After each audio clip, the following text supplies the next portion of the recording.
The largest, most unique, and bonding women's conference in the conservative movement is back. The Young Women's Leadership Summit, put on by Turning Point USA. It's going to be in San Antonio, Texas, this June 7th through 9th.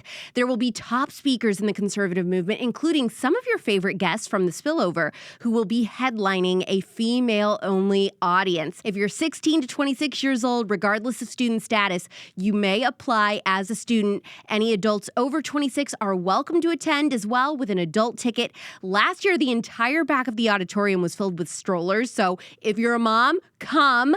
Apply to attend and get ticket details at ywls2024.com. Use code ALEX for 25% off your ticket. Now, you have until March 1st to get a 3-day student ticket for only $25 and 3-day $50 adult tickets. This is the best deal for YWLS. Plus, 25% off with code ALEX on top of that. No excuses. Bring your baby, come alone, leave with friends. YWLS2024.com, code ALEX, link in the description.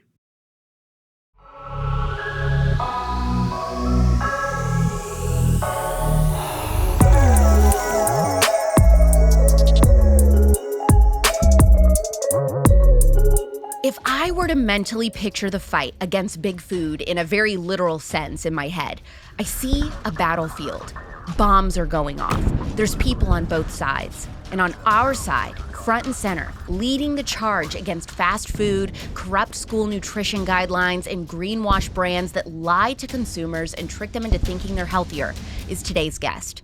I don't think my imagination is too far off from reality for her either, because long before it was trendy to talk about ingredients and food system corruption, she was virtually alone. In 2011, she dared to call out Chick-fil-A for harmful ingredients in their sandwiches. The chicken giant invited her to their headquarters in person a year later to discuss. They announced they were removing all dyes, corn syrup, and TBHQ from their products. She'll tell you they still have a long way to go, but that's pretty impressive for a mom in North Carolina. Chipotle committed to removing all GMOs from their restaurants after meeting with her. She went viral for her video eating yoga mat material, accusing Subway of putting the same ingredient found in exercise gear and shoe soles in their footlongs.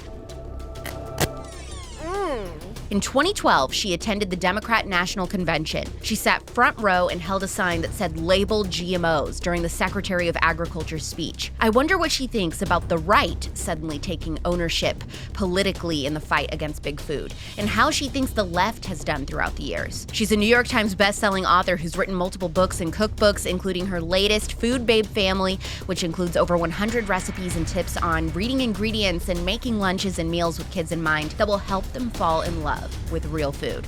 She's a living, breathing, comprehensive guide to everything from the food industry to the grocery store, and has been crowned one of the top 13 women in food.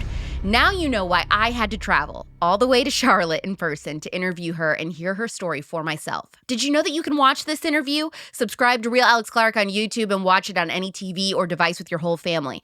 I don't know if you know this, but The Spillover is produced by Turning Point USA, a 501c3 nonprofit.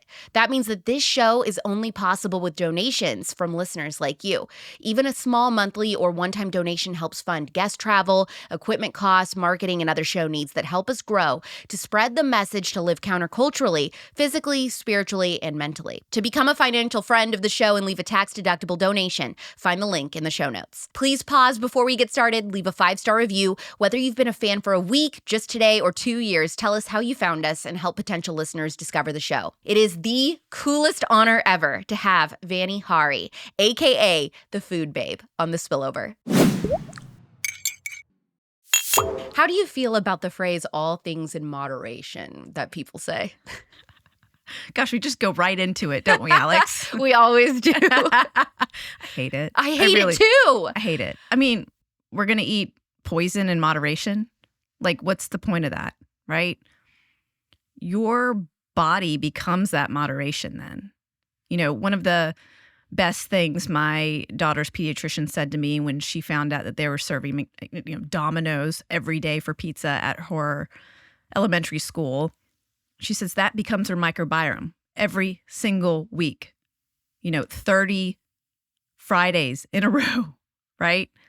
And moderation is one of those terms that gives people the okay to have a bad diet. It gives people the okay to continue on the cycle of eating ultra-processed foods that in turn get them addicted to those chemicals. And so they can't get off this endless wheel, this endless rat wheel of harmful chemicals and bad health and pharmaceuticals that they get prescribed because of the bad health. And it's a term that you won't see me use. You've put pressure on Chick-fil-A, Kraft, Subway. All of them at least agreed to make changes to some of their ingredients. Who was the first company that you convinced to adjust their ingredients, and what happened? Yeah, so the first major company was Chick-fil-A. And what happened is I wrote a piece about the 100 ingredients in a Chick-fil-A sandwich. And I remember posting a picture of the 100 ingredients on my personal Facebook page. And the comments around the room were, very close friends. And one of the comments was one from my childhood best friend, Alyssa, okay? I've known her since I was 4 years old. She said 100 ingredients of deliciousness, right? And I said, she just doesn't know what these are. So I need to break it down for her. And that's why I wrote the blog post on Food Babe. And back then, it was like my mom reading my blog, a couple best friends, maybe just a small group of people like at work probably reading it because I was like the health freak at work. And so they wanted to know what I was doing. It wasn't a big deal, right? I was just writing the information because I wanted people to know the truth. And so I broke down those 100 ingredients, talked about several of them that are very controversial, like TBHQ, which harms the immune system, can create eczema and asthma in individuals. Talked about dimethylpolysiloxane, one of the main ingredients in silly putty that the FDA doesn't even regulate and allows to be preserved with formaldehyde. And when I wrote about these ingredients, and including the number one ingredient in Chick-fil-A chicken sandwiches, which is MSG, it's like literally right after chicken. And when I wrote about it, it went so viral that the head of Chick-fil-A and their, chief execs reached out to me and invited me to their headquarters. And so were you like, oh, what have I done now? I'm in trouble. Was it like being called to the principal's office? No, I remember when I got the email, I got it right before I went to bed. And I was just like, oh my gosh, like I can't sleep. Like what's going on? Like they've invited me. This is crazy. This is great. This is bad. I don't know what's going to happen. Like, so in your heart, did you know like, well, of course I'm going? Well, yeah, 100%. And I was still, again, working in the corporate world. I was doing Food Babe just for fun because it was my passion, because I had healed my body eating real food. And I wanted everyone to know the truth about what I was eating and the lifestyle changes I was making, but also to know the truth about all the ways that I had been duped. I mean, for so long, I thought Chick-fil-A was the healthy fast food. This is what I was going to say. How did we get to this moment in America where the majority of moms, we have an entire nation of mothers who collectively believe that Chick-fil-A is a healthier option when it comes to fast food chains? Are they right or wrong? They're wrong. And it's so sad because, yeah, they have good service. Yeah, they have that Southern charm. And I'll tell you, when I went to the headquarters, they rolled out the red carpet. Actually, they rolled out the cowmobile. They picked me up in a cow-covered car, okay?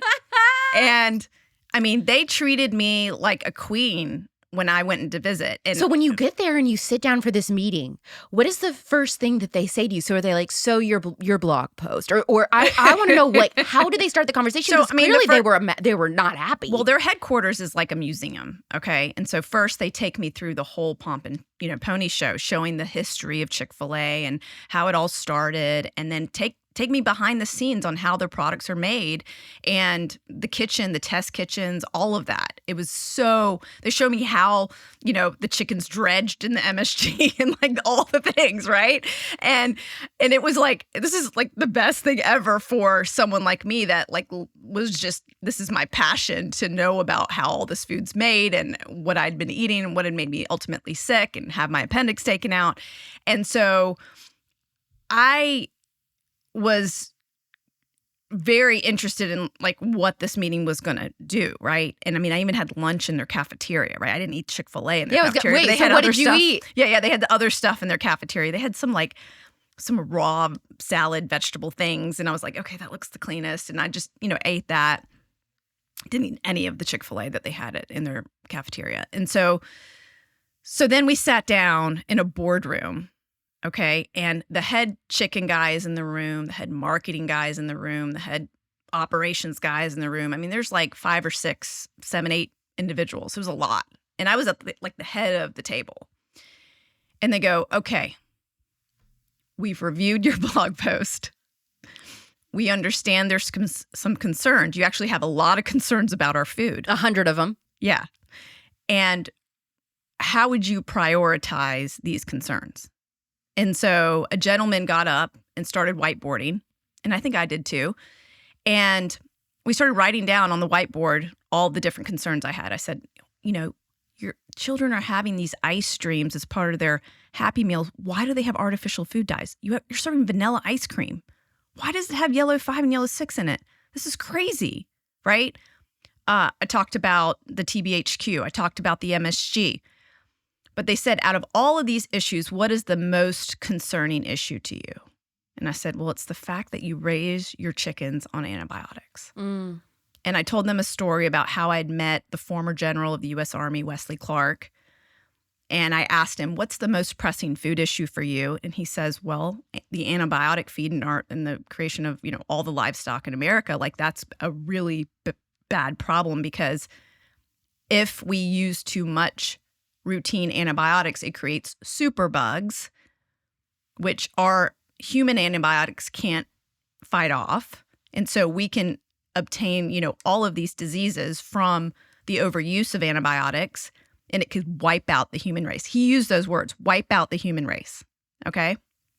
So he goes, that's the most pressing issue. And I looked at the list, and I'm trying to prioritize this list, right? MSG, TBHQ, artificial food dyes. And I'm like, no, it's the chicken, right? It's the chicken. And the head chicken supplier guy, I was in the room, and he's saying, it's not possible. There's just not enough supply right now. I go, you need to do what Chipotle's doing. And that is, they are transitioning traditional farms over to antibiotic free, and they're requiring them to do it, and they're incentivizing them with their business. And you have enough influence in how much chicken you buy that you could also do that. Yeah. And, I left that meeting kind of unsure of how well it would have gone, this conversation and the continued effort too behind the scenes, where I was emailing back and forth with all the executives all the time. And what year was this? 2012. Okay. 2012. Yeah. And by 2013, they called me and they said, not only are we, and this was the end of 2012, it was October. And in 2013, by that point in time, they called me and said, hey, Vani, we want to let you know we're going antibiotic free, and we're going to do it in 5 years. We wanted you to be the first to know. You've really inspired us. And it was just this I can't believe this. That's so cool. And that meeting, when I took off work, my corporate job, to go consult with Chick-fil-A, when I did that, I knew at that point in time that my calling was more important than this corporate finance, working for these C-level executives, putting PowerPoints together. It was more important to do this food work that I found so passionate. And I was able to get their attention and get them to change, which, for little old me, I couldn't believe that this kind of situation was happening. But this is at the rise of social media, right? Before starting Food Babe, I had never been on social media because I thought I wanted to run for office one day. I was like, I'm just going to stay off of it so nobody gets any of my, my stuff, And I joined Facebook because I was like, well, I have this blog. How am I going to share it? And everyone's like, you got to join Facebook, duh. And I had kind of an intervention of girlfriends. They're like, you haven't even seen her wedding pictures. They're on Facebook. What's wrong with you, Vani? And so I went to Facebook, and that's where I shared everything. And because Facebook was so untethered by corporate giants at that point, the information spread like wildfire. I mean, it went so crazy viral. I mean, I remember a blog post seeing 10 million, 20 million views, more than people are watching news programs, and getting information through, really big websites like the New York Times and others, right? Yeah. And it was my blog receiving that kind of crazy traffic. And it was a situation where I was like, this is great. We can really create change. And then when I quit my job is when things really got crazy. Yeah, because you started talking to all kinds of people. So first of all, let's just to wrap Chick-fil-A, how do you think they're doing now? So it's been a little over 10 years since you talked to them. Yeah. The changes that they've made, the changes they haven't made. I mean, they've done so many things. It's so funny. They call me. They're like, hey, we're coming up with the kale salad, all this stuff, right? And I feel partly responsible for that kale salad. But, they removed artificial food dyes. They removed TBHQ. So they're making changes. But they told me, and they told me to my face, we're not removing MSG. Why? Because it creates an addictive quality to their food, that taste that brings back the customer over and over and over again. MSG is fed to rats in obesity studies so that they become fat, and so they can research obesity drugs and other obesity-related issues. This is something we shouldn't be feeding to humans. Right. And there's all this controversy around MSG because, free glutamic acid is naturally occurring in foods like tomatoes, et cetera. That's not what we're talking about. We're talking about man-made MSG being added to the food to create that irresistibility quality to food, hijack your taste buds, hijack your brain so you remember the flavor. Whenever you mentioned Chick-fil-A at the first time today, my mouth started watering. I haven't eaten it in over 15 years. It's because I remember exactly how it tastes. And that's how you remember the difference between a McDonald's hamburger and a Wendy's hamburger and a Burger King hamburger. And you remember the flavors of all of these different products like Doritos and Oreos, etc. Whereas when you think about the last time you made spaghetti, did it really taste like the last time I made spaghetti before that? I'm not sure, because you're not adding any of these flavorings to it. But if you were to add a specific flavoring that's man-made chemical where they created in a laboratory with, it could be thousands of different chemicals added together. Yes, some of them may, start in nature, some are artificial. But when they create those chemicals all together to hijack your brain, it's so that it takes over your senses. And this is the problem with ultra-processed foods and why I don't buy ultra-processed foods for my children and why I don't want to eat that and be part of that experiment. I want my body to know when to stop eating. I want my body to know, hey, I've had enough. I want my body to get real nutrition from food so that it lives a long time, right? And I'm here for my children. So when you're talking about then all of these addictive qualities that they're purposely putting into the food, do you feel like obesity is truly a willpower issue, or are the food companies setting these people up to fail? The food companies are 100% responsible. Because I think they've done a really good job culturally of telling people, oh, it's just lazy people, slobs who, are obese and struggle with losing weight. But really, they're the ones responsible. Absolutely. If somebody is traveling through the world's smallest town in America, okay, and the only thing they can eat is fast food, what would be the slightly better choice out of all the fast food restaurants? If you had to choose, what would you choose? I'd choose Chipotle. Okay. Yeah, I would choose Chipotle. Chipotle back again in 2012, when I called them out initially in 2011 too, they had this tagline, food with integrity, but they wouldn't tell you what was in their food. You'd call the corporate headquarters, hey, what's in a burrito? What's in your tortilla? What are in your chips? What are you frying it in? They wouldn't tell you. They literally wouldn't tell you the ingredients. Are you kidding me? What are you talking about? You won't tell me. Taco Bell publishes it on their website. Why wouldn't you Chipotle food with integrity, right? So I called them out.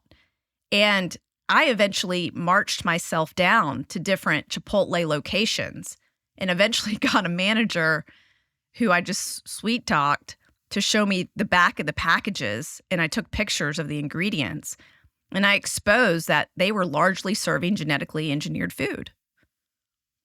And someone started a petition on my behalf.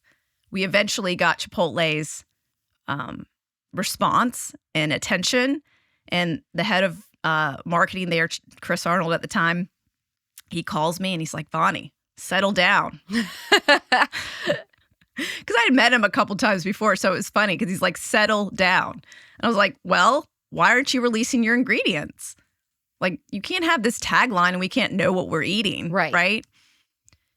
So he said, hey, we are going to release the ingredients, but I want to let you know we're also going to remove all GMOs. I was like, what? And were you just elated?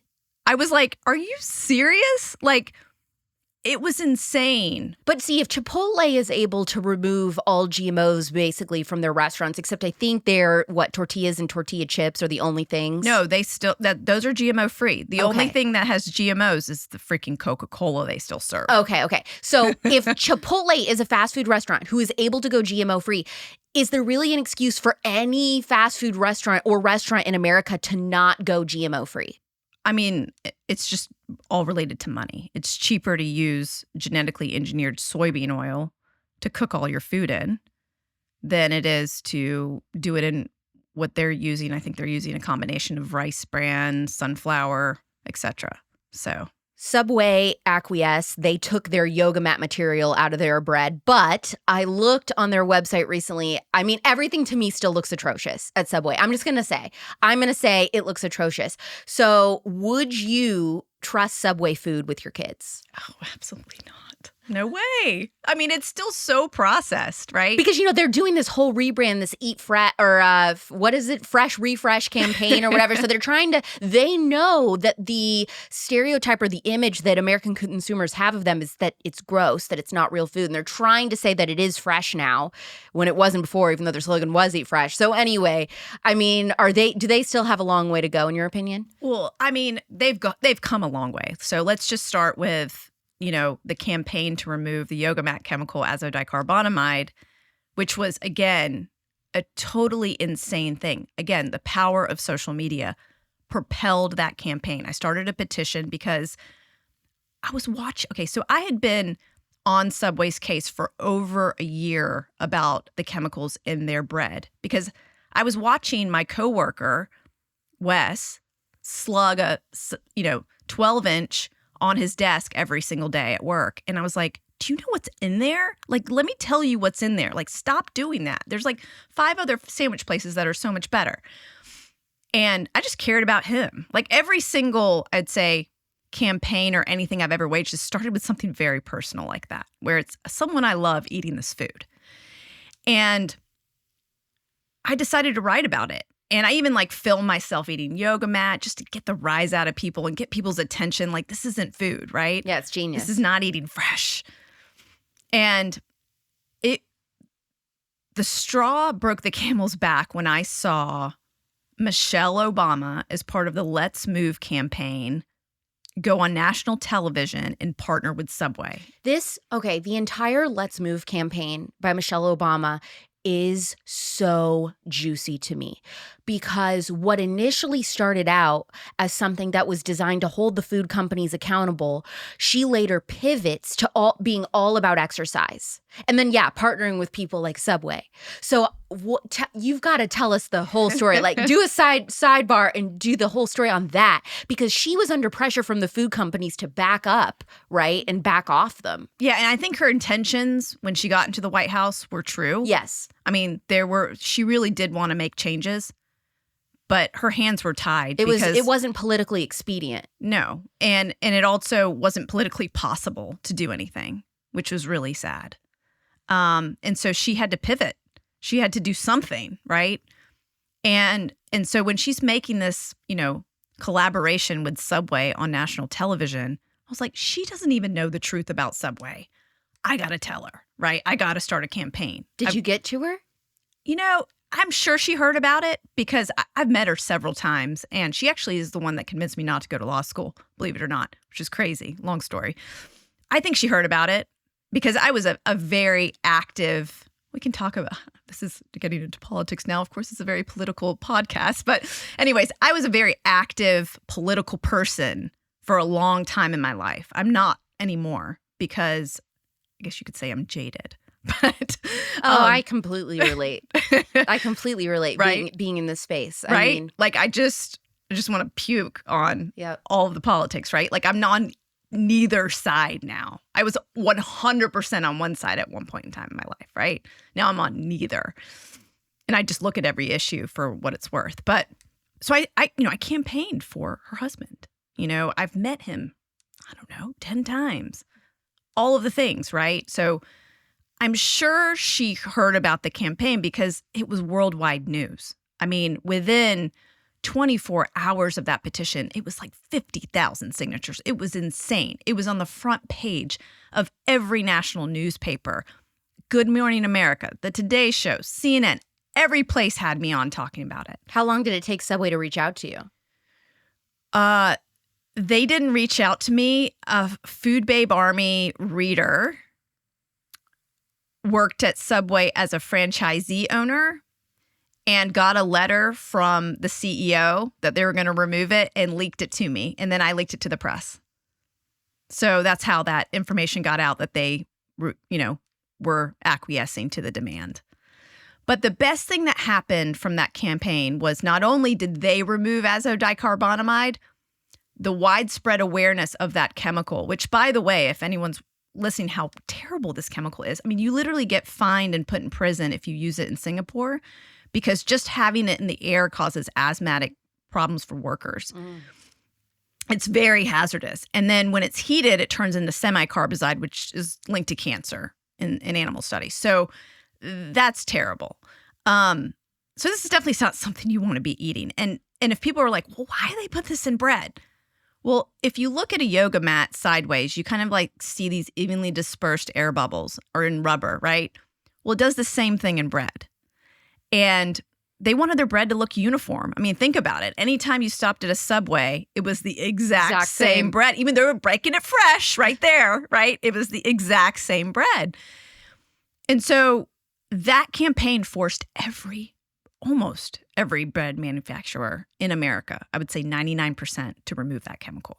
Was that chemical even being served in grocery stores and slice breads? Oh, yes. It was in Nature's Own. It was in all these big brands. It was all Bimbo bakeries, all of their breads, which they have like majority of the bread on grocery store shelves. Yeah, it was insane. And so that's where the rise of Dave's Killer Bread happened because everyone's looking for an alternative. And that's how that company just shot up and took over. But Subway, after that point, not only did they do that, but they started to remove artificial colors, artificial flavors from all of their products. Then they went antibiotic free too. Yeah, but don't their peppers or something have food dyes, yellow food dyes still? I'm not sure because they said they were going to remove it by a certain point. Okay, so I'm not so sure maybe if they've it's done coming. It Yes. just hasn't yet. Okay. Yeah. So, they've made strides, like these big announcements. But when you look back at the food, it's still genetically engineered, right? Ingredients, a lot of processed ingredients. One of the main ingredients that people are getting hoodwinked on right now is monodiglycerides. I see this everywhere. Right. You see it everywhere. What is it? It's because trans fats are banned now. Yeah. Okay, so explain the relationship between these two things. Yeah. So trans fats were implicated in 7,000 deaths and 20,000 heart attacks per year in America, okay? And it took suing the FDA to finally get trans fats removed from our diet. That's why we always see 0% trans fat. That's They're right. trying to tell you there's none of that in here. Right. And under a certain threshold, under 0.5, you can still have trans fat in your product, but you don't have to label it, okay? Well, one of the chemicals that they created as a result of this removal of trans fats, because all of these, trans fat was in every ultra-processed food. It was the thing that preserved the food on the shelf. This is what like makes me so angry is that every time we get a win and they agree, almost always they'll agree to take something out, then what the consumer doesn't realize is that then they're putting in another chemical that's just as bad, like what you're describing every time. That's why you just cannot trust processed food at all. But so basically, you know, during this whole process, and this is very new, this is within the last 10 years, right? They were looking for an alternative of what they could put into their products that creates that same feel in terms of when a product sits on the shelf for a long time and someone opens that package, that it's not separating and the oil isn't like coming out the sides and leaking down the package, right? So they're looking for a product like that and a chemical. And monodiglycerides is largely, along with other chemicals, has largely replaced trans fats, although it still contains trans fats in minute amounts, right? And so it still is in there. And if you're eating a piece of bread with monodiglycerides, or you go to one of these fast food chains and you eat something with monodiglycerides and you eat another product with monodiglycerides, or you eat an apple that's sprayed with Apeel, it's monodiglycerides. How much monodiglycerides are you eating? And are you now getting 1, 2, 3 grams of trans fats? I don't know. And what should terrify people about monodiglycerides? Well, I mean, the fact that it has trans fats in it, and, you know, safety data is non-existent. Why are trans fats bad for the human body? I mean, they literally cause your body to be clogged, like your arteries to be clogged. It's the worst form of fat that your body can intake, period. It's the man-made version of fat that your body doesn't even know how to process. Literally, it stays in your body. Because we were told that like normal, regular fat was bad, this evil thing, when it actually isn't. And so they tried to make up other things in place of it. Is that how we got there? Yes, okay. Absolutely. I mean, the invention of margarine and all of that. So right, tiring. And vegetable oils. Yes, it is very tiring. Just eat what God made. Right. It doesn't have to be this hard. Like, that's what everybody says. This is so complicated. I give up. It's too hard. I'm like, no, it actually isn't. Just stop eating things that aren't real. Yeah. That's it. Right. I had to do a lot of traveling this week, which meant having to give up a lot of control on my diet and normal crunchy way of doing things. That's just how it is when you're away from home. But thanks to ALEAVIA's travel size organic prebiotic body wash, I was able to bring a body wash with me that I trust without adding tons of extra weight to my bag. So at least one minor thing I can control. What makes a body wash so special that I refuse to use regular hotel soap? ALEAVIA Organic Prebiotic Body Wash feeds your skin's microbiome by diminishing harmful bacteria and creating a balanced pH. This healthy enzymatic activity stimulated at the cellular level aids in skin restoration, accelerates recovering in problematic skin, and repairs skin from blemishes, scars, and wounds. Prebiotics naturally produce hyaluronic acid, improve the skin's moisture content, and strengthen the skin's protective barrier, which aids in slowing down the aging process. And the power of prebiotics unlocks radiant and healthy skin. For years, I struggled with uncomfortably dry skin. Now I know, likely from my autoimmune disorder. And the only time I ever found any improvement or relief was when I switched to ALEAVIA Prebiotic Body Wash. With less than 10 real ingredients from land and sea in every bottle that you trust, this body wash is gentle enough for everyone, including babies. Use it as a face wash if you're dry, or even a shampoo. Try ALEAVIA Organic Prebiotic Body Wash at ALEAVIA.com with code ALEX15 for 15% off. That's ALEAVIA.com with code ALEX15 for 15% off. Find all of this in the show notes below. Which fast food ranks dead last for you? Like it is a death factory. Oh, gosh. I mean, they're all... It's like, you know, I'm looking at the list and they're all there in the dungeon, right? In hell, in purgatory, right? Like there's not many that, I mean, it's the worst one. I mean, Dunkin' Donuts is really bad. Why is Dunkin' Donuts bad? Oh, I mean, just look at some of their drinks. I mean, some of their drinks have like close to 100 grams of sugar in them. Insane amounts of chemicals in them, caramel coloring. Oh, it's terrible. Caramel coloring is linked to cancer. It's actually a coloring that's made with burning ammonia. And a lot of people don't, you think about like how you make caramel at home, like butter and sugar, it's not like that. It's really bad for you. And it causes cancer in a way that like, the Coca-Cola and the Pepsis of the world have tried to squash this debate about caramel color level 4. And so it's one of those things that food manufacturers are just getting away with and putting in their products. And this is actually the chemical that I campaigned to get out of Starbucks pumpkin spice lattes. I was going to ask you about this because you decide to call out Starbucks. So you're doing all this, you're making headway, but when you called out Starbucks, it was like you became public enemy number 1. Why do you think that Starbucks was like the last straw for big food with you? Coca-Cola and Pepsi, probably. I mean, they have the most lobby money out of anybody in terms of influencing the media. Do you think that they're running big food like the mob? Oh, I mean, absolutely. I mean, they pay Harvard scientists to take the onus off food and sugar and soda problems in young kids and put it on the fact that they don't move enough, right? I mean, if you read my book, Feeding You Lies, I go into depth how evil these corporations are in terms of what they're willing to do. Yeah. I want you to go in depth on that actually specifically because it made me start crying. So with Starbucks, what was their reaction when you called them out for the pumpkin spice latte? And why was it that was such a big deal? Is that just because that's like America's favorite drink? Well, I had done an investigation and I called all of my pieces on my blog investigations because that's what they were. They were literally.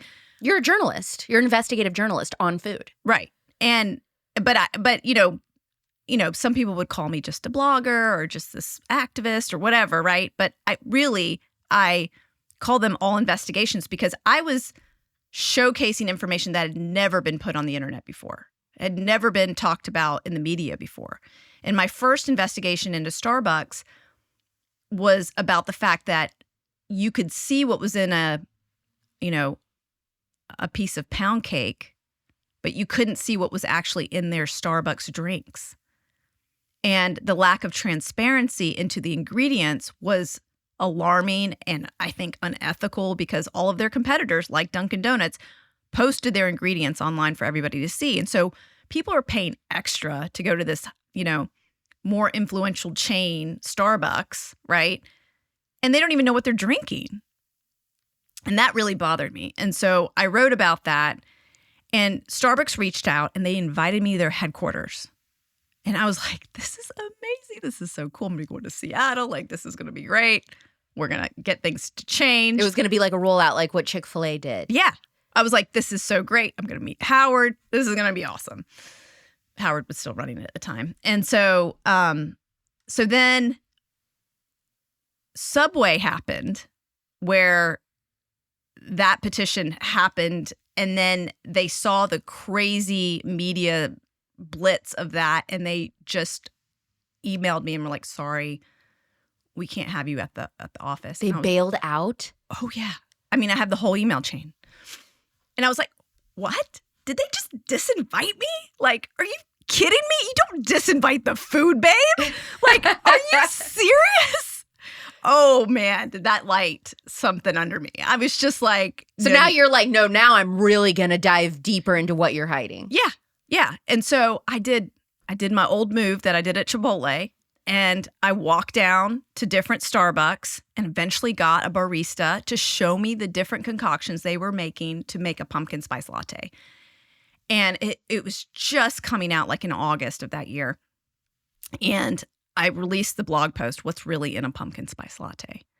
And it went ridiculous viral because, I mean, it's the most popular drink at Starbucks. It's the most popular drink, period, in that time period, right? And it went so viral that Fox News morning, like all the morning shows, all of them had me on. There was news reports, all kinds of stuff happening. And Starbucks was like, oh, damn it. And so they immediately made the announcement that they're removing caramel coloring and they're posting their ingredients. Did they do any of that with talking to you and letting you know, or nothing? They didn't talk to you? No. They told a reporter, right? So here's kind of how I believe I was able to make a lot of this change. I can't do this today, by the way, okay?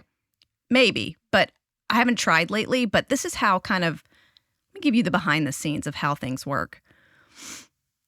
When I started these campaigns and they would go viral and they would have like, 1 million people contacting them in their customer service. So they would have like this backlog of customer service, like, mayhem. And then they would have people calling the headquarters. And I mean, this is what activists do, right? They just like torture a company to make the change, right? But then when the media gets involved and the influx of social media and the media and all of the bad press, they have to do whatever they can to squash the news as fast as possible because they can't lose money. Right. They're literally all about money. And so if you can get in the media with some of this information, a lot of times a company has no choice but to make the change, or they're just going to lose money big time. I mean, Kraft, when they decided not to remove artificial food dyes from mac and cheese, it took them, how many months? Started the campaign in like February, I think. They made the announcement in December. So it took them 10 months to do it, okay, to finally make the announcement. If they had done that sooner, they would have had so many more customers. But instead, their competitors, Annie's, shot up in value, got sold for $800 million to General Mills. And it was like this windfall for them, right? They're like, wow, we have all these new customers because we don't use artificial dyes in our mac and cheese. So all of these moms were ready to go buy Annie's, right? And nobody was buying Kraft anymore. And they saw that. And they're like, oh, crap, we're losing market share. We have to do something. And they made a bad choice. They waited too long. But I think there's case studies that show how much money you can lose unless you start to make these changes, and it actually helps you keep your customers, and of course is always a good thing to make these changes because it's on the right side of history. It's on the right side of human health. Do you think that now compared to other times in America, like people are more ready to listen about this stuff than ever? Or still it's really hard to get through to people on this? There's been a dip. I feel like there's been a dip in the excitement about eating real food and organic. And I think, we've had that rise, which has been great. And I think a lot of people are becoming complacent again. I don't see the energy. Do you think the complacency is kind of right on par with inflation also? People feel like I can barely afford groceries as it is, so this has to now go on the back burner, how much I care about what groceries I'm buying. It could be. It could be related to the economy, yeah. What is the scariest thing that has happened to you in your fight against big food? So let me just tell you a story about when I had just gotten Starbucks to remove caramel coloring. Then my new book comes out, Food Babe Way, my first book. I have 4 books. And that comes out in 2015. And it hits the New York Times bestseller list, stays there for months. Time magazine names me one of the most influential people on the internet, like next to like crazy people like Kim Kardashian and, and Jimmy Fallon. And I'm like, are you serious? Like, this is crazy, right? Big food is livid. I mean, absolutely going insane in the amount of positive press that I'm getting, okay? A New York Times piece comes out, and I knew it was going to be somewhat of a hit piece because of the type of interview I had. And I tell the whole story about that actually in the opening chapter of Feeding You Lies. And she asked me during that interview, she's like, the entire scientific community is against you, Vani. And I'm like, the entire? I was like, absolutely not. I was like, I have amazing medical doctors who back up what I'm saying, have looked at it from an individual and independent point of view and agree with each one of my campaigns. I have an advisory board made up of experts, food scientists, doctors, nutritionists, dietitians that all agree with me. What are you talking about, right? And she's like, well, all of these professors say that, you're a quack, you're pseudoscientific, you don't know anything about science. And I said, have you looked at their ties to the food industry? And this New York Times reporter did not look into the ties because that piece comes out and it's largely critical of my work. I mean, it has some accolades and things and some nice things in it. Had a nice picture of me, whatever. That's all that matters, right? Yeah. And so she interviews these 4 individuals, okay, that are like, if you just did a Google search, right, you could figure out that they were tied to the food industry. For example, Fergus Clydesdale. Okay, I'll never forget his name. Dr. Fergus Clydesdale works for Sensient Technologies. What is that company? Oh, it makes caramel color level 4. Stop. Yes. Does she reveal that in the article and disclose that? No. Right? And so they literally are using these paid for scientists as a way to discredit my work so that people become confused and are like, oh, she might be fear mongering. She might not know what she's talking about. I'll just keep eating my Doritos and going to Taco Bell. I felt like I was under attack. Oh, yeah. And I mean, talk about like literally every time I was asked to be on TV, like, for example, CNN would call me all the time to comment on different things, Fox News, everyone. They would all call and say, Vani, can you comment on this food issue? Sure, no problem. Would love to talk about this. At a point in time, Big Food had had enough of even that they literally put the squash on me having any airtime whatsoever because I would let it all go. I wouldn't hold back. I mean, the dairy industry called my local TV news station, was like, yeah, we don't want her to come back and do recipe segments. She uses too much almond milk. Were there ever times where you were driving and wondering things like, am I being followed? Yeah. So during this time, not only was this happening in the press and the media where like they were trying to take down my credibility, but every time I went online, I like received death threats, rape threats, all kinds of really crazy trolls. There was an entire organization led by Monsanto that was called Banned by Food Babe. It might still be there in Facebook. It was a group. And Monsanto had this program, who's now owned by Bayer, by the way, had this program that said, leave no comment left behind.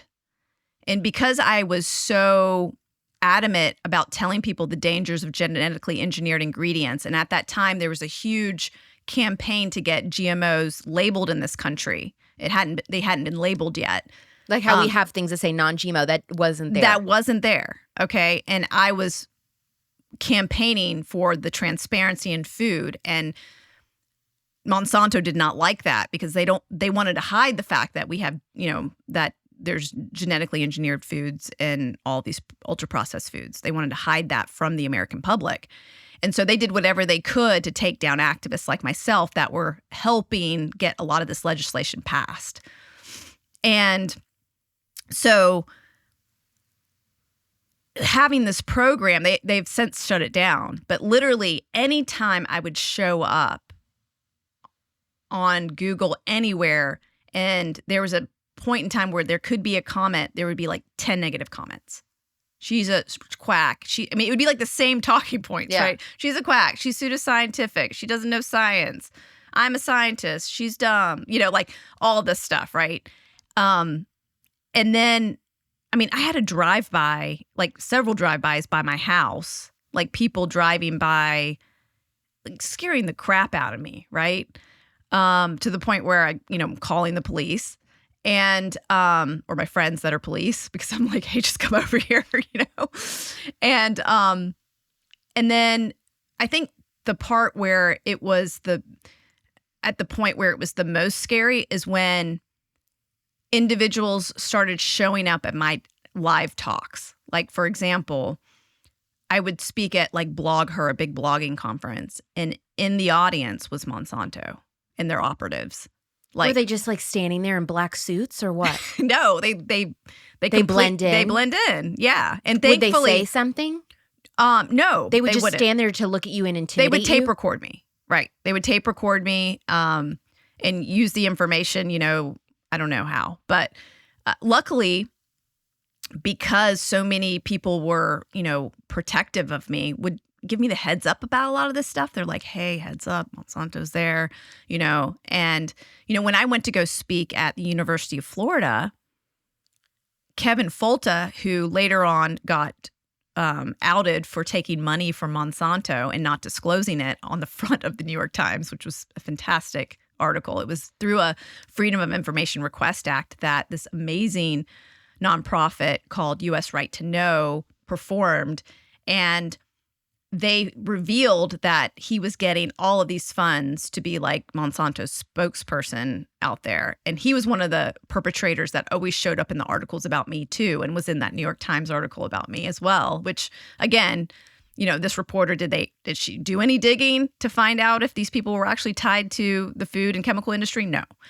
And so I went to go speak at University of Florida, and he tried to stop the talk. He did whatever he could to try to stop the talk.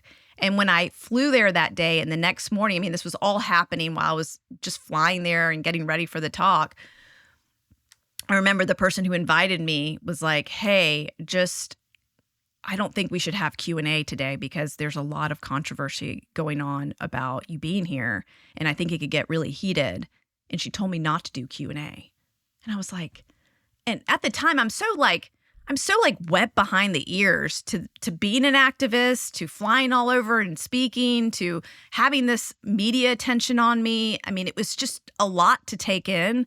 And I just agreed with her. I was like, okay, all right, that sounds good. And this guy ends up writing this piece about my talk. Oh, please don't say that he said you were hiding or refused to do it. Yeah. Oh, yeah. Oh, the worst. Yes. And not only that I was whisked away in a limo. And I was like, you were like, no, it was a cow car. Exactly. It was actually like a Toyota Camry. But anyways, it was just a normal Uber. Like, what are you talking about? Like, it was just so completely like all lies. Like, you could just tell he's like the biggest shill, right? Like, you can't even believe this guy's lying through his teeth. Professor for the university. Like, he has students. Like, ugh. So here's what I think is kind of interesting. And anytime I share stuff about yours on social media, most of my audience is on board with you and I. But occasionally I'll get a couple people pushing back about you, and they'll send me some account. It's like, Food Scientist Babe or something, Oh, yeah, all the people who are spinoffs of Food Babe, yeah. Right. But it's always like, I'm a food scientist. And so my question, it doesn't even have to be about her specifically, but just in general, the people that are like, well, I'm a food scientist and, Vani is fear-mongering. This stuff is just ridiculous. You don't need to worry about seed oils or any of these ingredients. What is your response? So one of the things I always look at is like, who's funding these people? And then what is the overall advice that they're giving to people? And usually I can tell within a few minutes of visiting their Instagram page or their website that they have other interests involved, right? They want to see people eating more ultra-processed foods. Yes. Right? Or they want people to take a certain pharmaceutical. We've got right now a situation that's happening currently with Ozempic, right? Where one of the people in the Dietary Standards Guideline Committee is getting paid from Novo Nordisk, who makes Ozempic and all those GL1P. I think it's multiple people on the guidelines committee. I think it's like over 25% of the committee is funded by Ozempic. Which is insanity, right?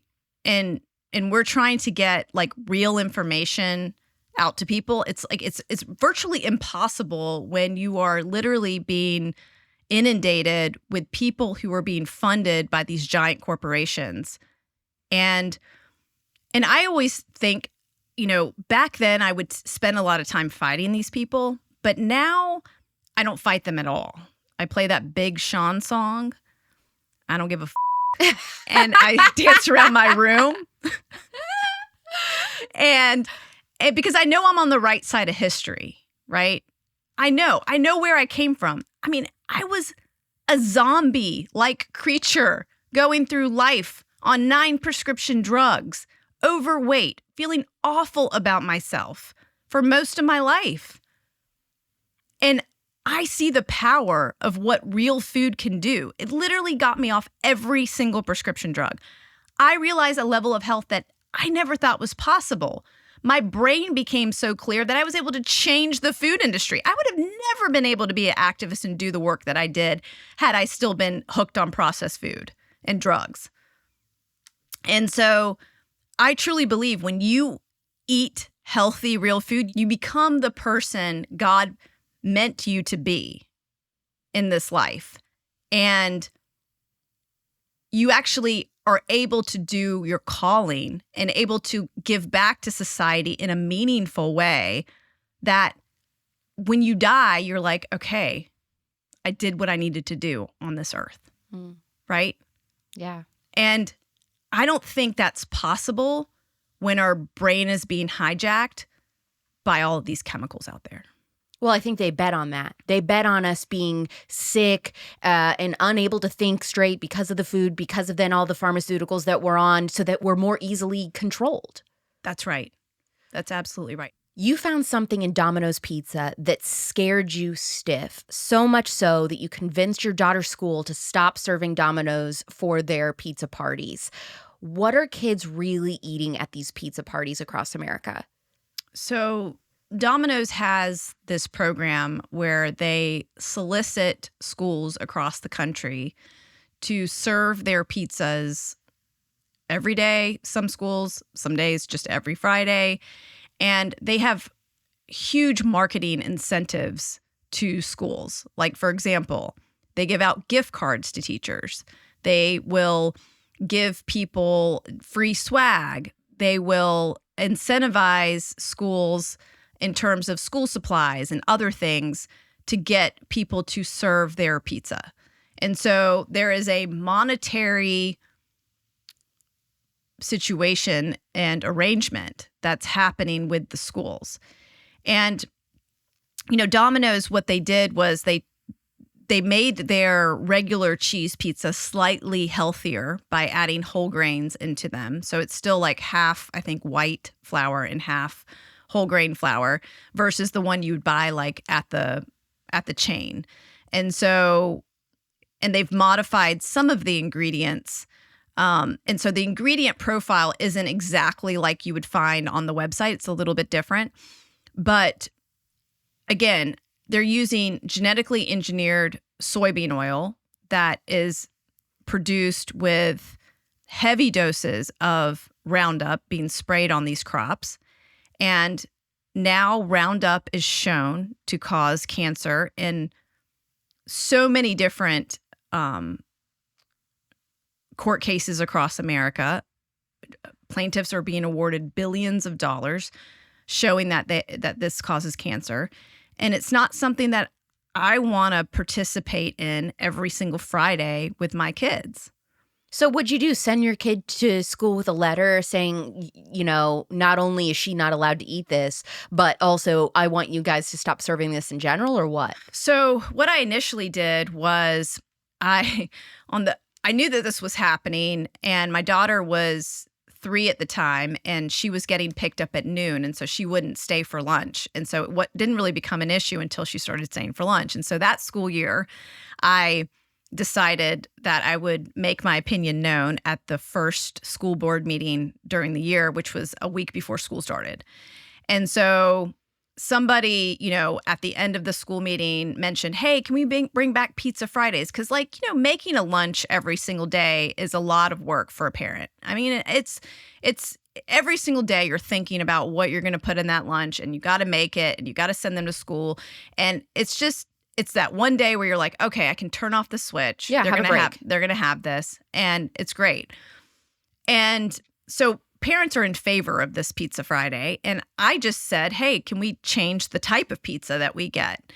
And at first there was a lot of reluctance by the headmaster. She goes, well, we tried that one, so the kids didn't really like it, and we'll see, And so I said, okay, all right, I got this. And, I followed up that meeting with all my research about Domino's and why the chemicals were concerning to me. I gave some alternative choices that were in similar price, right?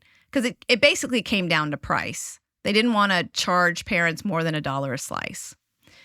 And so I said, hey, what if I can get the local organic pizza chain to match Domino's? Let's see what happens, right? So I call up Julie, who owns Pure Pizza in Charlotte, North Carolina. And I said, hey, guess what they're doing at my daughter's school? And she goes, what? They serve Domino's every Friday. She's like, oh, yuck. Because obviously she gets it. She runs an organic pizza chain, right? And I said, I know, yuck. And I go, I got to change this. And she goes, well, how much do they, pay per pie? And she goes, I got it. I'll match it. And I was like, what? Are you serious? She's like, yeah, I'll match it.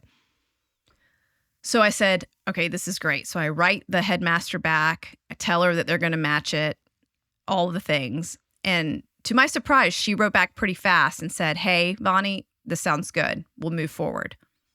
So we had it for a year. And every Friday, organic pizza delivery at the school. And it was amazing. Now I'm writing about this story in my book, right? Food Babe Family, that just came out in 2000 and late 2023. And I'm writing about this story because I'm really hoping to inspire other parents to make changes at their schools, because you can make a change if you just make it a priority. And you don't have to be the food babe and a food activist. You can do research. And that's the beauty thing about eating real food and learning about nutrition. You don't need to be a nutritionist or a scientist to know this information. You literally can learn it all by yourself.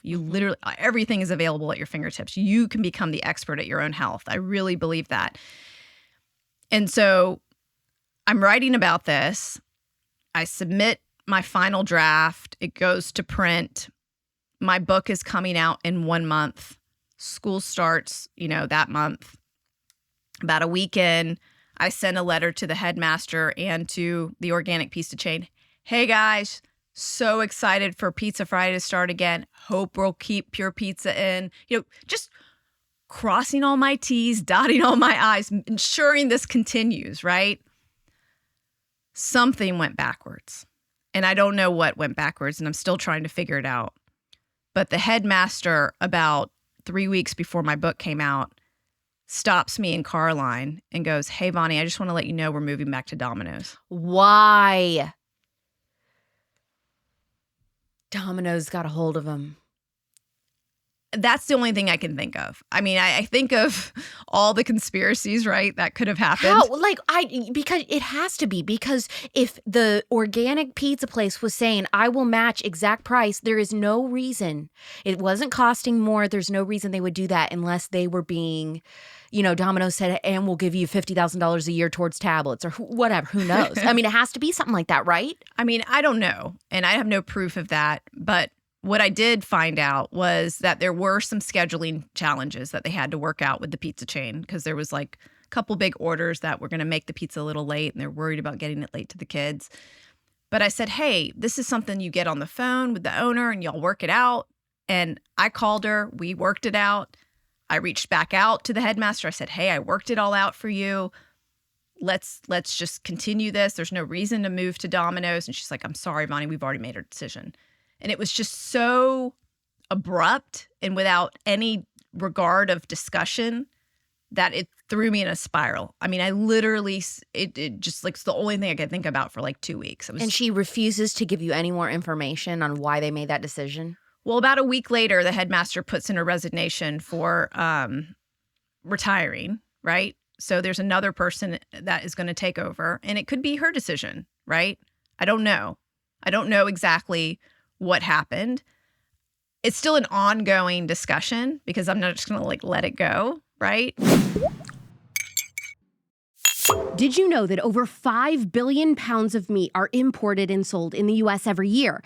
That's why you need Good Ranchers. They are the #1 source for 100% American meat that I trust. Instead of getting overpriced imported meat at the store, Good Ranchers delivers the meat I eat every day right to my apartment, baby. Not only is all their meat all locally sourced, but it's also all hormone-free and 0 antibiotics. You need to switch from the grocery store to Good Ranchers. Right now, subscribe to any of their 100% American meat boxes to secure their leap year offer of free bacon for 4 years. That is over 70 pounds of Applewood smoked bacon that you'll get just by subscribing. Wake up and smell the savings. Go to goodranchers.com and use code Clark. Their beef, chicken, pork, and wild-caught seafood is all amazing. And remember, all 100% American, which your grocery store cannot say. Go to goodranchers.com, pick your box, use my code Clark, and get meat you can trust from a company that shares your values. Good Ranchers are amazing sponsors of the Spillover, and by shopping their delicious meat products, you'll be supporting everything that we do here. Stock your fridge with easy-to-prepare, delicious American meat right now at goodranchers.com, code Clark. Not sure which box to choose? Try their bestseller, the Ranchers Classic. Or if you've got a real hungry household or really just big family, check out their Family Feast bundle. But if you really want my personal favorite, try the wild-caught seafood box. It makes a splash. Get quality local food that you can trust and feel proud to feed your family. Go to goodranchers.com, use code Clark to claim over $900 in free bacon before their leap year sale ends.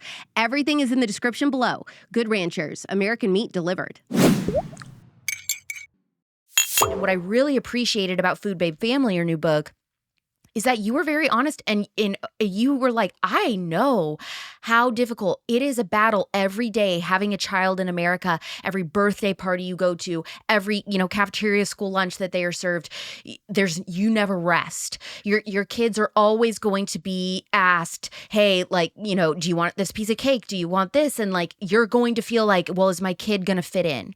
And so you kind of go through those tips on what to do for child's birthdays, for example. And I think that gives a little bit of a peace of mind to parents who feel overwhelmed and I can't do this if they didn't start this way from scratch. If they have a 7-year-old and a 9-year-old and this is the first time they're changing their family's diet, that is a huge culture shift to ask your kids to go through. So what's your advice for parents who are wanting to make that transition, but it's how is your kid going to be the odd one out now saying, I won't eat this? Well, I have to tell you that the most beautiful thing of this whole story, the lesson that it taught me, is that I'm teaching Harley that standing out and going against the grain and being unconventional is the right thing to do sometimes. And I can't think of a more important lesson to teach a child when it comes to dealing with peers. Because right now we're dealing with so many kids being influenced by other things that they see, whether on social media or friends getting into drugs or alcohol or, all of these things that could potentially ruin their lives. And if you teach them at a very young age that it's okay to be different, that can set them up with so much success, I believe. And so even though I felt defeated inside that this change happened, I know that this is the bigger lesson that's more important for my kids. And when it comes to guiding other parents, I want them to realize that they're in control. Their kids don't have the money. The kids don't buy the groceries. The kids don't carry the grocery. I mean, some of them do, I guess, if they're old enough, carry them in and put them away and do all the things and go in the pantry. We are in control of what we bring into our house. We are in control of teaching our kids, hey, when we're at a birthday party and there's artificial food dyes all over the cake, to enjoy the cake, one option is to wipe it all off, or hey, we can have a healthier treat at home later, right? But we're in charge of influencing them and creating those boundaries. And I would say boundaries are the things that a parent does. I always think of Dr. Becky from Good Inside. She always teaches this, people think that if you tell your kid get off the counter, get off the counter, get off the counter. Like trying to give them a boundary, that's never going to work. The boundary is, I'm going to take you off the counter unless you get, I'm going to give you a chance to get off the counter. If you don't get off the counter, I will take you off the counter. It's what the parent does that's the boundary. Mm-hmm. So when it comes to food and nutrition, it's what we do that creates the boundary. What we put in our fridges, what we put in our pantries, how we eat, our eating habits and eating lifestyle. Are we sitting on the couch watching the football game, eating all the chips? That's what they're going to be doing too then. Yeah. Tell me the whole story. What are the similarities between Coke and the tobacco industry? So the tobacco industry largely got popular because they were able to pay doctors, scientists, others to say like smoking was healthy, right? That there was nothing wrong with it, that even smoking while pregnant was fine. You look at some of the advertisements that we have access to that were published back then, they're horrendous in terms of what was done. Also, the tobacco industry used a lot of science to create addiction to their products. So everything from the way Coca-Cola has hired and paid scientists, medical professionals, groups that seem very reputable, like the American Heart Association, or other organizations that are doing good in this world. Like I just think of like the NAACP. Yeah, so you write in Feeding You Lies that Big Soda was able to tell people that they weren't allowed to talk about the dangers of soft drinks because somehow it was racist and they got the NAACP involved? Yes, they did. I don't even understand this. Yes. I was ripping through the pages of your book, reading so fast. I couldn't even believe what I was reading. Yeah. And this is what they do. They create confusion in the marketplace on what's truly making us unhealthy so that all of us are confused. And so because we're so confused, we just keep eating the products. Mm-hmm. And a great example of this is when candy manufacturers actually paid for a study, and the study's outcome was that candy actually makes kids thinner, okay? Somehow they made this outcome, right? And then when you looked behind the scenes in terms of who paid for the study, it was candy manufacturers like Mars, etc. And when those type of headlines hit all the different news airs, and moms see that, at first glance, you're like, oh, yeah, right. Any smart person would be like, yeah, right. Okay, whatever, right? But that lives on in their memory. So fast forward to the grocery store where you're at checkout and your child's right there and there's Snicker bars and M&Ms and everything at their eye level, and they go for a pack and they go, Mom, please, please, please, please, please. The mom is like, fine. Because it creates this innocuous feeling in the brain that like, okay, it's not so bad. And this is what they do. They manufacture doubt in your brain to say, oh, it's not so bad. I can let them eat it this time. And I even fall prey to that, right? What were they telling the NAACP? So, well, good question. I would have loved to know exactly what was going on behind the scenes. But they fund these organizations in terms of their funding. So like, I'm thinking about my friend, Dr. Mark Hyman. Dr. Mark Hyman was... That is one of my most favorite podcasts. Oh, great. Yeah. Well, you should have him on the show. He would love to come, I'm sure. But so Dr. Mark Hyman, I remember he had a meeting down with the NAACP, and he wanted to show his the movie that he was in, Fed Up. And I remember they wouldn't show the film because they get so much funding by Coke. So everybody's like in the pockets of the big food to the point where the information that we're getting about what to actually do to make us healthy becomes confusing. But you know what I think is so compelling is that, so they're doing all these different tactics. You've got paid for scientists telling you things are not that bad, that they're actually healthy. And then, so you're manipulating people that way. Then you're manipulating people. If you're bringing in the NAACP, obviously race, that's a very emotional issue for everybody. So if you have people thinking like, oh my gosh, well, could it be, bad for minorities if I'm against Coke or soft drinks or something? Like, that's another way to manipulate people into supporting you. It's like chess. They're always trying to be, a certain amount of steps ahead of the American public, so they just can't get ahead above this brainwashing. Yeah. And it is brainwashing. And so, like, how do you break free from the brainwashing, right? We're dealing with giant corporations paying some of the largest educational institutions that are so reputable. I mean, anything that comes out of Harvard, you're like, yes, okay, I believe that. The right? schools are paid for. American Diabetes Association, all of these places funded by soft drink companies. Yes. The people that are allegedly fighting against the sickness that they're trying to solve, how can they accept money from these big beverage companies? That's right.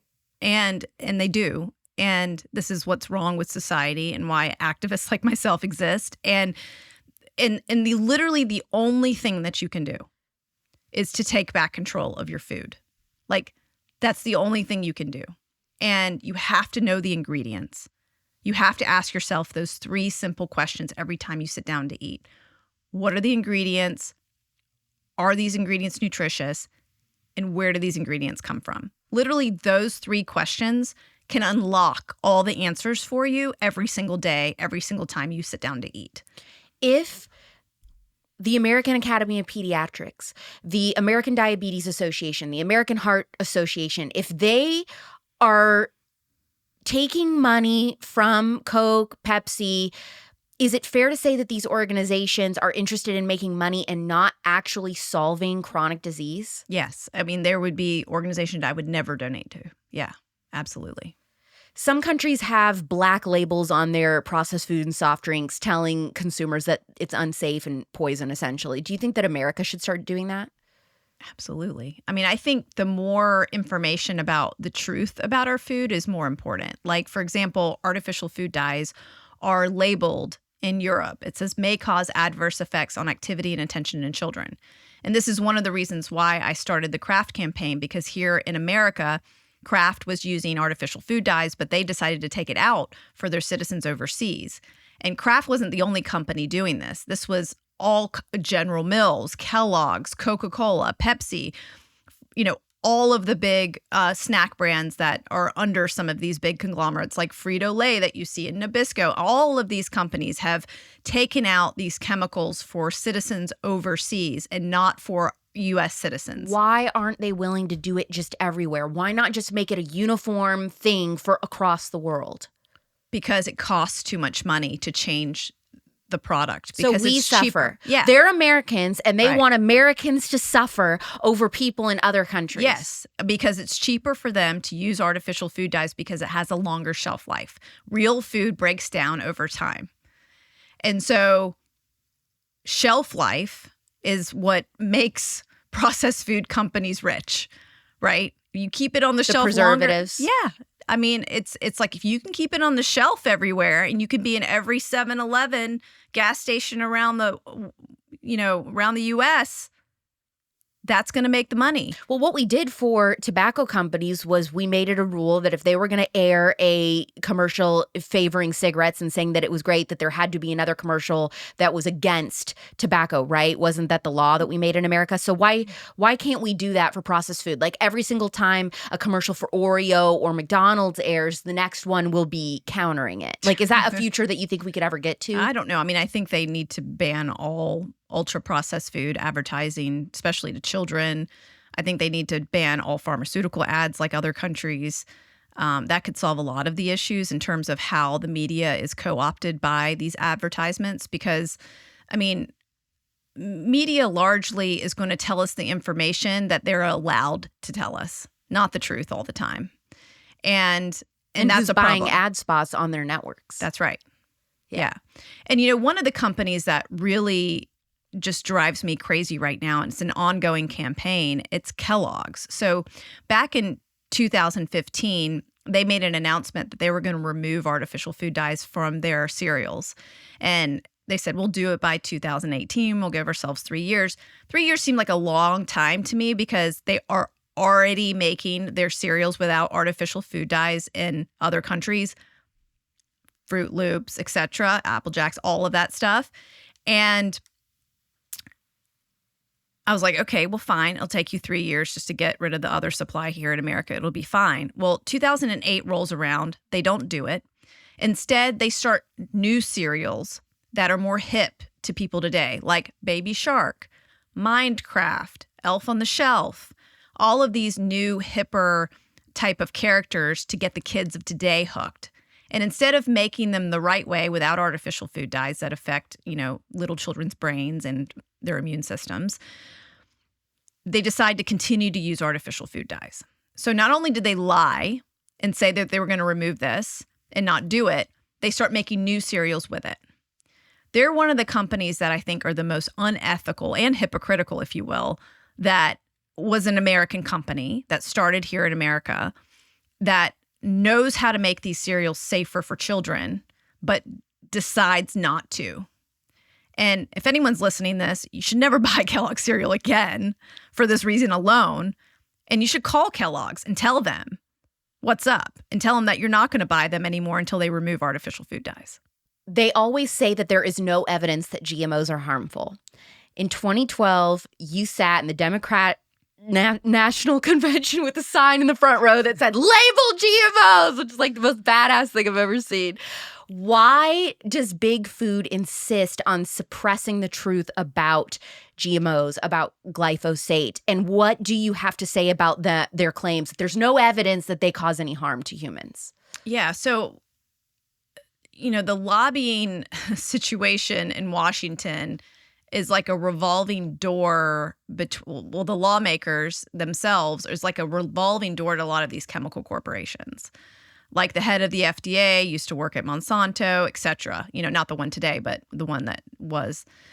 And, you know, when I decided to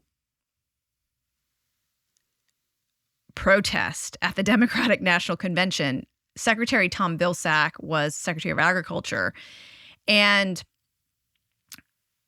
it was this moment of like, okay, we were in North Carolina. The Democratic National Convention was in North Carolina that year. So we had front row because we were like the home delegation. And, you know, everybody, all my fellow delegates are like, you know, this is so awesome. We're partying. We're doing the Democratic National Convention thing. And I'm sitting there like trying to move my way up to the front row to protest. And when I got up there with that sign, my delegation freaked. They're like, oh, shit, we have someone rogue on our team, right? You know, and it wasn't that I was rogue. I just wanted to use my position of influence for good. Mm-hmm. I wanted to bring awareness to this issue because at that point in time, when you went to the grocery store and you bought anything in a package, you had no idea if it was genetically engineered or not. You had no idea. And why immediately, before, you know, GMOs were this trendy thing and everybody was trying to avoid it, how did you know immediately that this was dangerous to the American consumer before it was labeled? Because I had done research on how these crops were created and produced. And it started with Michael Pollan's book, Omnivore's Dilemma, and then it moved on into very specific nutrition books and others, and then looking at the advocacy work of several different nonprofit organizations like the NRDC, the Center for Food Safety, Friends of the Earth, a lot of other organic CEOs that I met that had created their companies because of what had happened to the American food supply and wanted to avoid genetically engineered ingredients. And so I was learning all about what was actually happening. I went to India to study with Vandana Shiva. And she's so cool. Yes. And go to her farm and learn about what's happening with the Indian farming there and how Monsanto's trying to take over all of Indian farming there. And it was just, I learned so much so quickly about what was going on in terms of these chemicals, and then the high chemical use and what it means to human health. That's the part.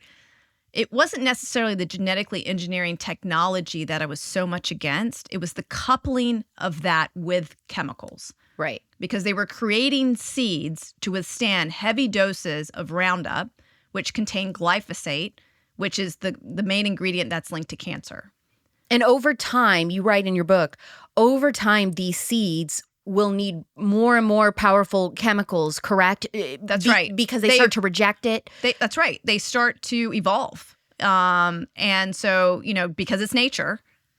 And so so farmers would have to buy more and more and more chemicals in order to produce the same level of crops. So because of that, is it fair to say or speculate that when they did do the first round of tests to say these are not harmful to human beings, that maybe at that time the seeds, they weren't resistant to it yet, and now because of overtime they've had to probably up the dosage of chemicals that they could be more? Or am I just like, I have no idea what I'm talking about?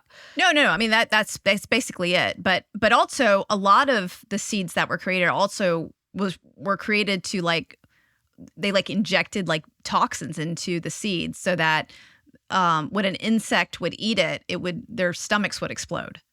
So okay, that's happening to an insect. What's happening to our gut and our microbiome? And now we know that glyphosate creates tiny little holes in our gut, leaky gut. And then that causes all sorts of inflammation and other autoimmune disorders and other things. So this is something that is really problematic. Okay. And so when I got up on stage, in the audience, and was protesting in front of the Secretary of Agriculture, it was crazy. All of the cameras that were focusing on Tom Vilsack started focusing on me instead. And it catapulted kind of me into the media and into the food activist world of who is this chick in Charlotte, North Carolina doing this? I got to get to know her. And I became friends with all of these amazing activists around the world because of that. And that's how I got connected to Vandana Shiva and others. And so it was just this amazing opportunity for me finally to say, okay, this is cool. I'm going to go hang out with my people that really care about this issue so much that they're willing to put themselves on the line like this. Is Apeel Big Food's way around the non-GMO label? No, I think Apeel is a product that was invented to prevent food waste, to make more money for food manufacturers. I think it's a money play. I think that it's very controversial when you look at the data sheet. It's got a lot of additives that are derivatives of monodiglycerides and other things that we've talked about. And this is something that's being sprayed on the entire piece of fruit. And it allows, for example, a lemon to remain fresh for 60 days. That's not normal. And what is that doing to the insides of our bodies? And if you look at some of the safety data on that data sheet, it does talk about things that gastrointestinal issues and other things that happen as a result of consuming this. What kills me is the fact that they're doing this on organic food. That's what I'm scared of. Yes. And thankfully it's labeled, so you have to look for it. I got caught buying it the other day and oh my gosh, was I pissed off. Okay, I bought one of those bags of apples, a bag of organic apples that are already in the bag. Yep. And I brought that bag home and I was like, this bag looks fun. I don't know. It's just like your intuition's calling you to look at the bag. Normally I wouldn't look at it. I would dump the bag into my fruit bowl and throw away the bag. But I looked at the bag and I was like, what? I bought this? I was just livid. So like, I want everyone to know that like, this stuff is tricky. Even someone who this is their life to figure this stuff out. You have to be crazy vigilant. And you have to look at everything you're buying, especially that's in a package. So a lot of produce these days are in packages. So you need to read the fine print. Did it surprise you that recently it seems like conservatives have become more vocal than the left about what's in our food? Like, because you started on the left, now you say you're pretty apolitical because you've been jaded on everything, which I totally understand. And so, but now though, I feel like, at least in my world, it is really, I'm conservative, but it's me and other conservatives who are just like really talking about this.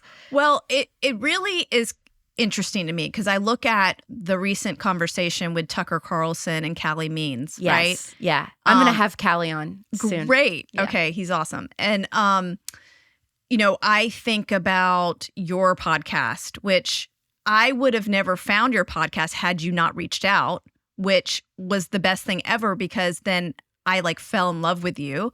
And your work for mothers is completely groundbreaking. And, we could go into that subject at some point, but how I mother. But like, it's your ideologies in terms of like getting the information about how we've been so programmed to believe one set of principles of how we should live. And that's not really what's important. It's so amazing. I wish I would have known to be washing my face with cold water sooner. I know it isn't just me who associates clean with scorching hot. Turns out it's one of the worst things we can do to our skin, washing our face with super hot water. Remove your makeup, then cleanse twice with cold water and NIMI Skincare's gentle hydrating cleanser. I've been using NIMI Skincare for going on 3 years now, making it one of my longest serious relationships. One thing about me, if I don't like something, absolutely nothing will motivate me to keep using it. And I made up my mind long ago. NIMI Skincare is luxury modern skincare that gives results with timeless Christian and conservative values I believe in, making it one of the most unique brands in the beauty business. From the stunning packaging to prompt shipping and amazing results, you'll be blown away every step of the way. Try NIMI Skincare with 10% off on me. NIMIskincare.com with code AlexClark. NIMI Skincare.com with code AlexClark for 10% off. Find everything in the show notes below. It's never too late to invest in your skin. You know what's really funny to me? When I try to talk about this stuff, so meaning food, when I've tried to talk about the dangers of hormonal birth control, MSNBC, NBC News, the Washington Post, they always ask me for comment and they say, why is this? Why are conservatives attacking hormonal birth control all of a sudden? Why are conservatives going after big food all of a sudden? And I keep saying to them, this is not fundamentally a conservative issue. It was the left who started talking about the dangers of hormonal birth control. It was feminists in the 70s who said, I don't like that women are being guinea pigs. What is in this stuff that you're giving us? We're so sick after 20 years of being on this pill. And then, big food and everything. I mean, it was the crunchy, stereotypical, liberal, hippie moms. That's who was shopping at Whole Foods and stuff. It was never conservatives. We made fun of those people. When people said, like, we need to, I remember the big thing with New York wanting to get rid of like supersize drinks and all that. Yeah. And I remember like growing up and that was hearing, Chuck Schumer, yeah, hearing conservative news just like making fun of them, like, oh, how dare they want to take away our freedom and stuff. I mean, so it was totally the opposite in conservative culture when it came to these subjects. I feel like it was the pandemic that awoke a lot of us on the right to, because we already saw corruption. We were awake to corruption in media and all these other things, with politics. And so I think it was a natural bridge to make the connection during the pandemic to big pharma and big food because of everything that happened. Yeah. Yeah. And it's funny because I had the reverse happen to me, right? I made the connection to big food. And because of what was happening during COVID, I saw how it was happening at the very beginning. I love that for us. Yeah. You know what I mean? I have the opposite. It's just funny because I was like, this started going down the pipe and I go, oh no, oh no, oh no. Like what's going on here, right? Yeah. And so it's funny. Yeah. Again, the issues that we're talking about today, the chemicals in our food, they're human issues. Both sides need to pay attention. Doesn't matter. And yeah, it's bipartisan. Right. That's the truth. Yeah. That's the truth. Yeah. It's really, it's just, these are, the subjects that I feel like I gravitate towards talking to on this show, they're truly women's health issues and just human issues of like, what's going to make us so we're not relying on the government who actually doesn't care about us to be our healthiest spiritually, mentally, physically, etc. Yeah, they don't care about us. How can regular people become food activists? I have this amazing community that follows me, and I call them the Food Babe Army because they not only care about what they buy at the grocery store and what they feed their family, but they care enough to call and petition and meet me at the headquarters of some of these corporations. And they are people that literally take the extra minute to make their voice heard. And when I think of politics, I said earlier, I'm so jaded, right? Like when you go and you vote, you don't know whether you're getting anything done. But when you make these food corporations know how upset you are at the ingredients in their food, they're going to have to listen. And the best way to make that change possible is to stop buying the product, but also to let them know why. And the more people that do that, the more changes that will occur. I'll give you a great example of something that happened that just blew my mind.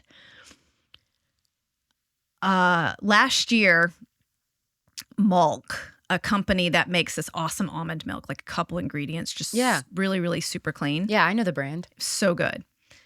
They decided to expand their footprint. In order to expand their footprint, they had to change their ingredients. And they started adding flavorings in, natural flavors, which is one of the ingredients that I tell everyone to avoid now because that's what really hijacks your brain into remembering a flavor and eating more than you should. And because that one label, it could hide like 100 other ingredients within it, right? That's right. Okay. Yeah. And it's just one ingredient I don't want in my everyday almond milk when I'm having my cappuccino. And so it caught me off guard that they changed the ingredients and I was so mad. So I just, on stories on my Instagram, I just like show the bottle and the ingredients. And I'm like, I can't believe they did this. This is awful. And I tagged them and I was just like, and it didn't even occur to me that I should call them and like figure this out. Like I just was like warning everyone, like this caught me off. Like, look, I'm the food babe. You have to be vigilant, right? Like we said earlier. You have to read ingredients occasionally, even if you buy the same product, because they change it on you. And it's actually one of the reasons why I started my company, Vani, is because the turmeric supplement that I had been taking forever got bought out by a huge conglomerate and they changed the ingredients. And I was like, I got to start my own products, right? And that's why I started that company. But this is an example of that happening. And just my story apparently went viral. Like people copied it, I guess, and posted it and told everyone about it. And the company got wind of it and got so much, flack for it that they called me and they're like, Vani, we're sorry. We're not going to use it anymore. Whoa. We were wrong.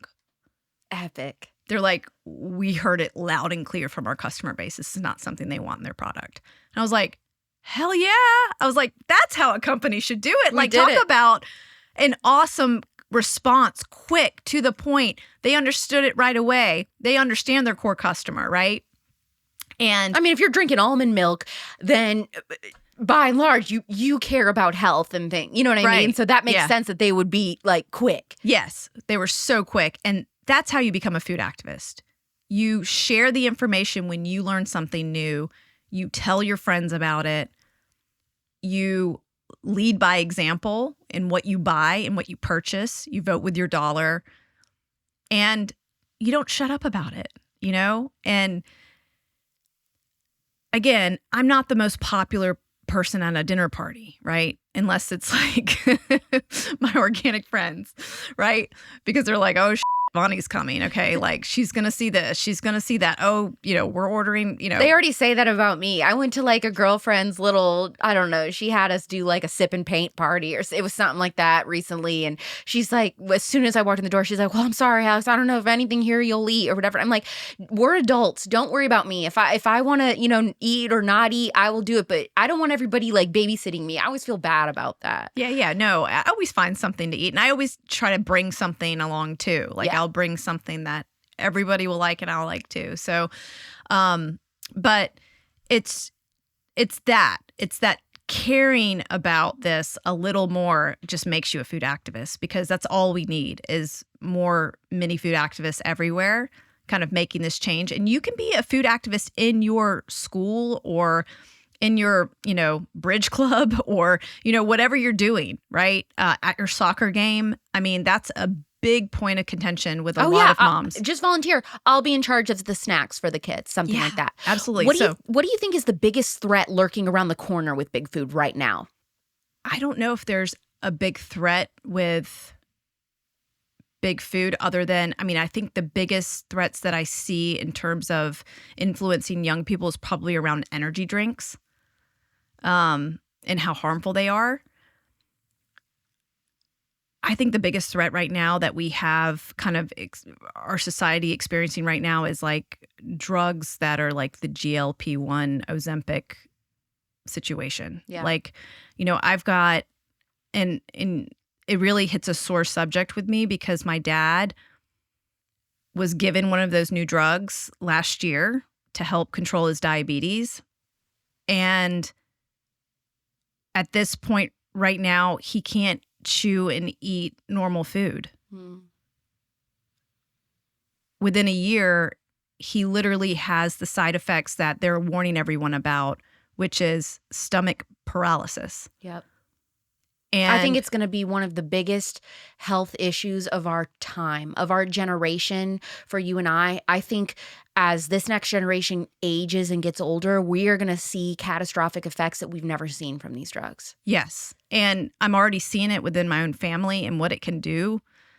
And there are kids as young as 6 years old on these drugs with no long-term safety data.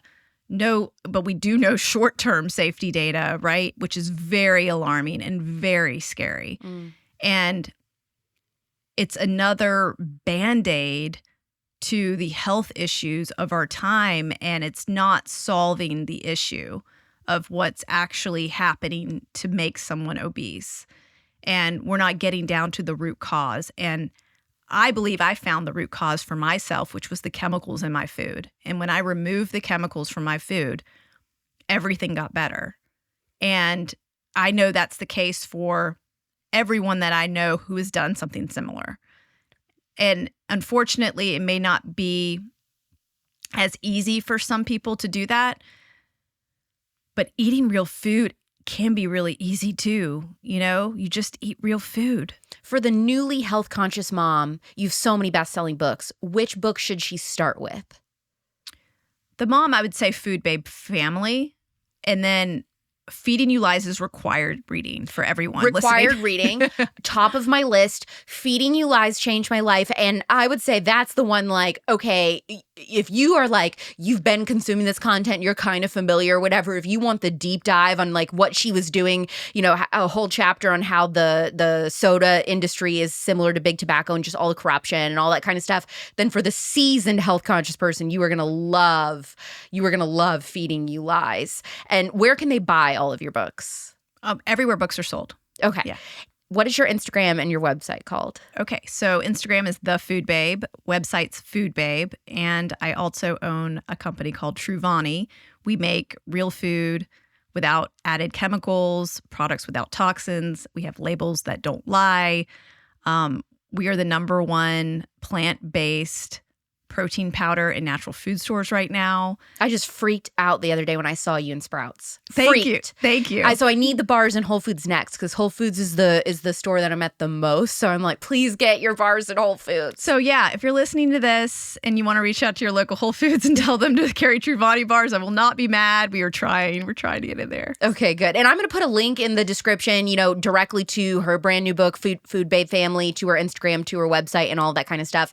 Thank you so much for letting me come to Charlotte to interview you in person on the Spillover. Oh my gosh, Alex, it is an absolute honor that you are here. I mean, only the best people come to Charlotte, so thank you. Thank you. Sometimes I get asked what my thing is in the conservative movement. What is my passion point? The topic that I'm the most fired up about. And the truth is, it's taking down big food. But I don't think it's a cornerstone of the conservative movement. At least not yet. I'm working really hard to get more soldiers on board in this battle because to me, this hits every mark of being a conservative issue. I don't want the government to have one more avenue that they can control me through. Aren't you tired of seeing your loved ones chronically ill? Aren't you angry that another child you know has type 2 diabetes? They used to call that adult onset diabetes, by the way, but notice that they dropped that moniker because kids get it too now. There will be more powerful interviews on this subject in the coming weeks. Next week, I have a powerful and ghastly story about a woman who learned her home was killing her. After her hair completely fell out and she became allergic to everything, literally, that's not an exaggeration, she learned through extensive testing that it was her home that was making her sick. She then went on a journey with her husband to create a home building company where they build non-toxic homes from the ground up. Paint, roofs, cabinet hardware, furniture, everything. So whether you're looking to build a non-toxic home and gain some tips, or you just want the best advice to change your current home to be as non-toxic as possible, this is an extremely valuable episode dropping next Thursday at 9 p.m. Pacific, midnight Eastern, wherever you get your podcasts, plus Real Alex Clark on YouTube. Definitely plan to watch that episode because I filmed it in one of their home builds, so you can see all the beautiful details. We put so much into this Vani interview. If you learned something new, please leave a 5-star review. Just say one thing that you've changed or learned since listening to the Spillover. If you're a top 1% fan, consider making a tax-deductible one-time or monthly donation specifically for the Spillover. We are produced by a nonprofit, so everything we do, flying in guests to record in person, set needs, equipment needs, all of that is funded by you. Details in the show notes below. I'm Alex Clark, and this is the Spillover. Love you, mean it. Bye.